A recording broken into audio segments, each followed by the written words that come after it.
मधुबन के बाबा, मधुबन के बाबा मुरली वाले, आपका क्या कहना, आपका क्या कहना। ओम शांति। आज 10 फरवरी 2024 के साकार मधुर महावाक्य हैं।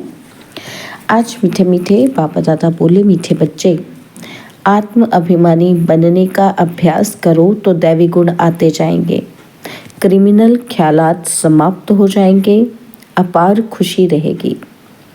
बाबा ने कहा, मीठे बच्चे, आत्म अभिमानी बनने का अभ्यास करो तो दैवी गुण आते जाएंगे, क्रिमिनल ख्यालात समाप्त हो जाएंगे, अपार खुशी रहेगी। बाबा ने आज प्रश्न पूछा है, अपनी चलन को सुधारने व अपार खुशी में रहने के लिए कौन सी बात स्मृति में रखनी है। और उत्तर में बाबा कहते, सदा स्मृति रहे कि हम दैवी स्वराज्य स्थापन कर रहे हैं, हम मृत्यु लोक को छोड़ अमर लोक में जा रहे हैं। इससे बहुत खुशी रहेगी, चलन भी सुधरती जाएगी, क्योंकि अमरलोक नई दुनिया में जाने के लिए दैवी गुण जरूर चाहिए। स्वराज्य के लिए बहुतों का कल्याण भी करना पड़े, सबको रास्ता बताना पड़े। ओम शांति। बच्चों को अपने को यहाँ का नहीं समझना चाहिए। तुमको मालूम है कि हमारा जो राज्य था, जिसको राम राज्य व सूर्यवंशी राज्य कहते हैं, उसमें कितनी सुख शांति थी। अब हम फिर से देवता बन रहे हैं, आगे भी बने थे। हम ही सर्वगुण संपन्न दैवी गुण वाले थे। हम अपने राज्य में थे, अभी रावण राज्य में हैं। हम अपने राज्य में बहुत सुखी थे, तो अंदर में बहुत खुशी और निश्चय होना चाहिए, क्योंकि तुम फिर से अपनी राजधानी में जा रहे हो। रावण ने तुम्हारा राज्य छीन लिया है। तुम जानते हो कि हमारा अपना सूर्यवंशी राज्य था, हम राम राज्य के थे, हम ही दैवी गुण वाले थे, हम ही बहुत सुखी थे। फिर रावण ने हमारा राज्य भाग्य छीन लिया। अब बाप आकर अपना और पराये का राज समझाते हैं। आधा कल्प हम राम राज्य में थे, फिर आधा कल्प हम रावण राज्य में रहे। बच्चों को हर बात का निश्चय हो तो खुशी में रहें और चलन भी सुधरे। अब पराये राज्य में हम बहुत दुखी हैं।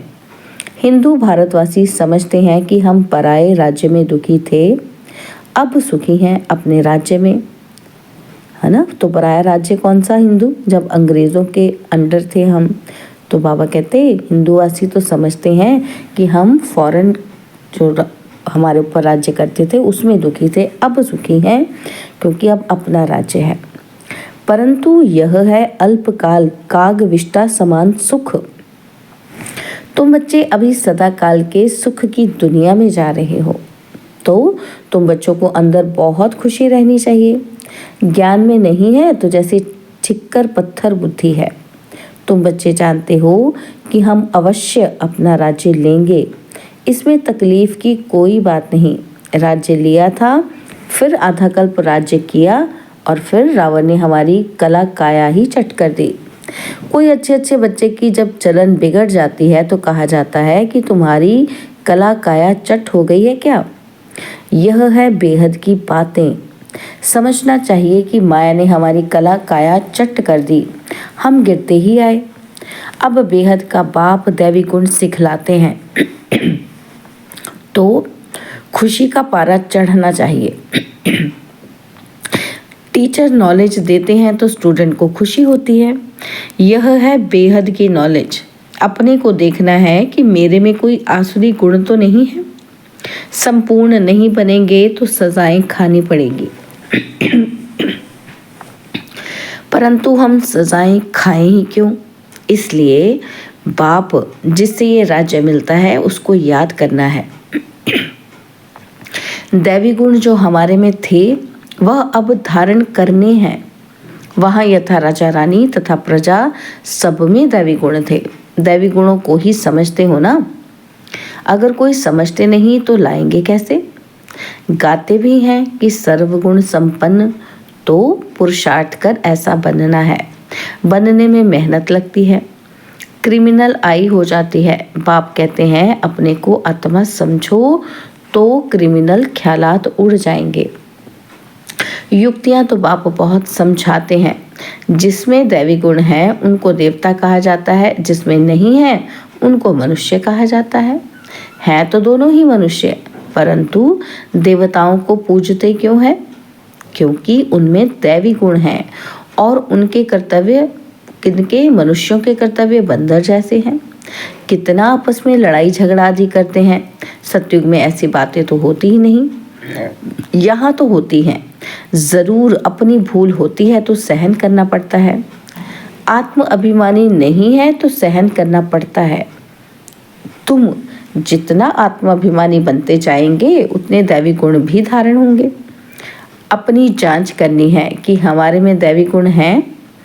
बाप सुख दाता है तो बच्चों का काम है सबको सुख देना। अपने दिल से पूछना है कि हम किसी को दुख तो नहीं देते हैं, परंतु कोई कोई की आदत होती है जो दुख देने बगैर रह नहीं सकते, बिल्कुल सुधरते ही नहीं हैं।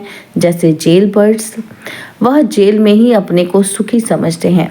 बाप कहते हैं वहाँ तो जेल आदि होता ही नहीं, पाप होता ही नहीं जो जेल में जाना पड़े, और यहाँ जेल में सजाएं भोगनी पड़ती हैं। अभी तुम समझते हो कि हम जब अपने राज्य में थे तो बहुत साहूकार थे।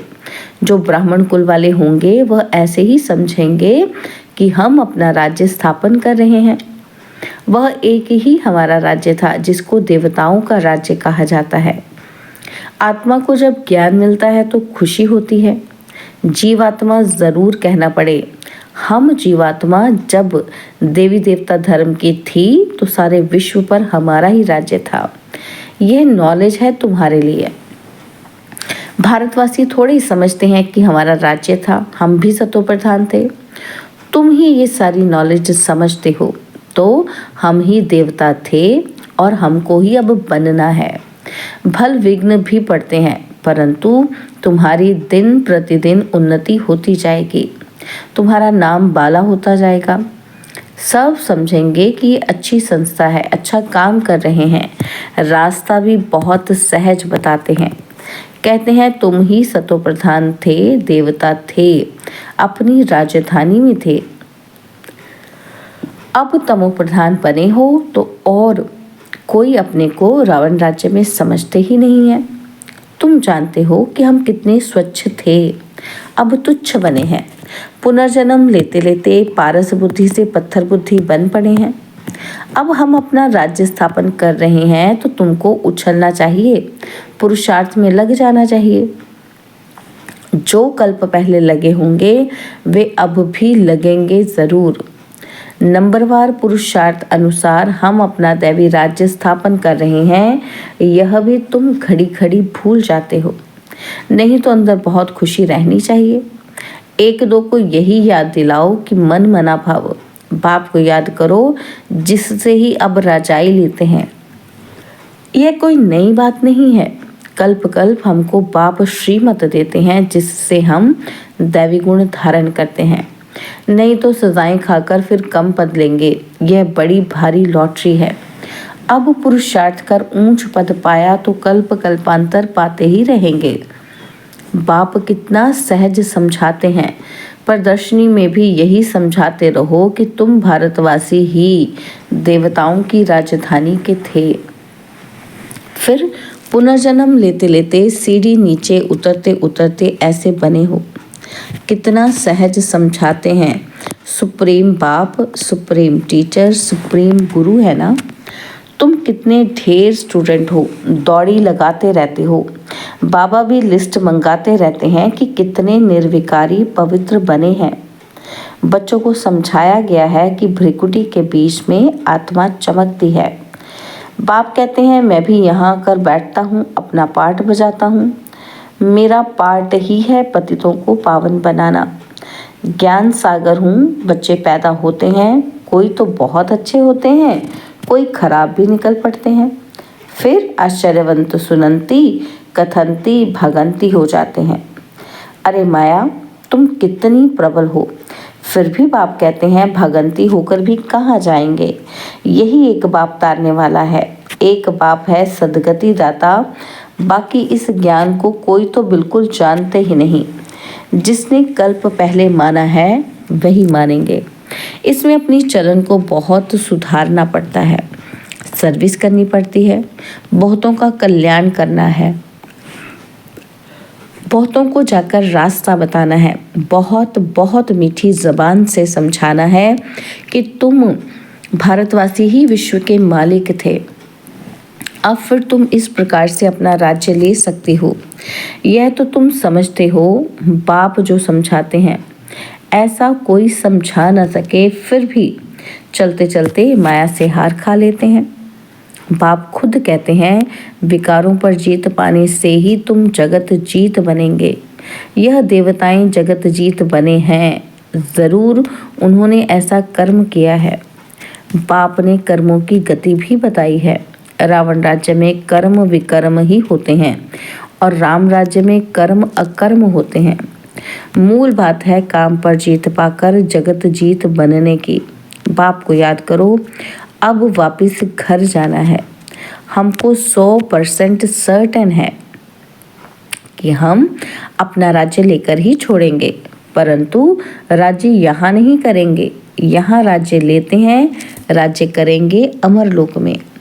अब मृत्युलोक और अमरलोक के बीच में है, यह भी भूल जाते हैं। इसलिए बाप घड़ी घड़ी याद दिलाते हैं। अब ये पक्का निश्चय है कि हम अपनी राजधानी में जाएंगे। यह पुरानी राजधानी खत्म ज़रूर होनी है और अब नई दुनिया में जाने के लिए दैवी गुण ज़रूर धारण करने हैं। अपने से बातें करनी है, अपने को आत्मा समझना है, क्योंकि अभी ही हमको वापस जाना है। तो अपने को आत्मा भी अभी ही समझना है, फिर कभी वापस थोड़े जाना है जो ये ज्ञान मिलेगा। वहाँ 5 विकार ही नहीं होंगे जो हम योग लगाएं। योग तो इस समय लगाना होता है पावन बनने के लिए। वहाँ तो सब सुधरे हुए हैं और फिर धीरे धीरे कला कम होती जाती है। ये तो बहुत सहज है। क्रोध भी किसी को दुख देता है ना। मुख्य है देह अभिमान। वहाँ तो देह अभिमान होता ही नहीं। आत्म अभिमानी होने से क्रिमिनल आई नहीं रहती, सिविल आई बन जाती है। रावण राज्य में क्रिमिनल आई बन जाती है। तुम जानते हो हम अपने राज्य में बहुत सुखी रहते हैं। कोई काम नहीं, कोई क्रोध नहीं। इस पर शुरू का गीत भी बना हुआ है। वहाँ यह विकार होते नहीं। अनेक बार ये हार और जीत हुई है। सतयुग से कलयुग तक जो कुछ हुआ वह फिर रिपीट होना है। बाप अथवा टीचर के पास जो नॉलेज है वह तुमको सुनाते रहते हैं। ये रूहानी टीचर भी वंडरफुल है। ऊंचे से ऊंचा भगवान, ऊंचे से ऊंचा टीचर भी है और हमको भी ऊंचे से ऊंचा देवता बनाते हैं। तुम खुद देख रहे हो कि बाप कैसे डिटिज्म स्थापन कर रहे हैं। तुम खुद ही देवता बन रहे हो। अभी तो सभी अपने को हिंदू कहते हैं। उन्हों को भी समझाया जाता है कि वास्तव में आदि सनातन देवी देवता धर्म है और सबका धर्म चलता रहता है। यह एक ही देवी देवता धर्म है जो प्राय लोप हो गया है। यह तो बहुत पवित्र धर्म है। इन जैसा पवित्र धर्म कोई होता नहीं। अब पवित्र ना होने के कारण कोई भी अपने को देवता नहीं कहला सकते हैं। तुम समझा सकते हो कि हम आदि सनातन देवी देवता धर्म के थे, तब तो देवताओं को पूजते हैं। क्राइस्ट को पूजने वाले क्रिश्चियन ठहरे और बुद्ध को पूजने वाले बौद्धी ठहरे। देवताओं को पूजने वाले देवता ठहरे। फिर अपने को हिंदू क्यों कहलाते हो? युक्ति से समझाना है। सिर्फ कहेंगे हिंदू धर्म नहीं है तो बिगड़ेंगे। बोलो हिंदू आदि सनातन धर्म के थे तो कुछ समझेंगे कि आदि सनातन धर्म तो कोई हिंदू नहीं है। आदि सनातन अक्षर ठीक है, देवता पवित्र थे, यह अपवित्र है, इसलिए अपने को देवता नहीं कहला सकते हैं। कल्प कल्प ऐसे होता है। इनके राज्य में कितने साहूकार थे, अब तो कंगाल बन पड़े हैं। वह पद्मा पदम पति थे। बाप युक्तियां तो बहुत अच्छी देते हैं। पूछा जाता है कि तुम सतयुग में रहने वाले हो या कलयुग में। कलयुग के हो तो जरूर नरकवासी हो, सतयुग में रहने वाले तो स्वर्गवासी देवता होंगे। ऐसा प्रश्न पूछेंगे तो समझेंगे कि प्रश्न पूछने वाला जरूर खुद ट्रांसफर कर देवता बना सकते होंगे, और तो कोई पूछ नहीं सकते। वह भक्ति मार्ग ही अलग है। भक्ति का फल क्या है? वह है ज्ञान। सतयुग त्रेता में भक्ति होती नहीं। ज्ञान से आधा कल्प दिन और भक्ति से आधा कल्प रात। मानने वाले होंगे तो मानेंगे, ना मानने वाले तो ज्ञान को भी नहीं मानेंगे, तो भक्ति को भी नहीं मानेंगे। सिर्फ पैसा कमाना ही जानते हैं। तुम बच्चे तो योग बल से अब राजाई स्थापन कर रहे हो श्रीमत पर, फिर आधा कल्प के बाद राज्य गवाते भी हो। यह चक्र चलता ही रहता है। अच्छा, मीठे मीठे सिकिलते बच्चों प्रति माता पिता बाप दादा का याद प्यार और गुड मॉर्निंग। रूहानी बाप की रूहानी बच्चों को नमस्ते।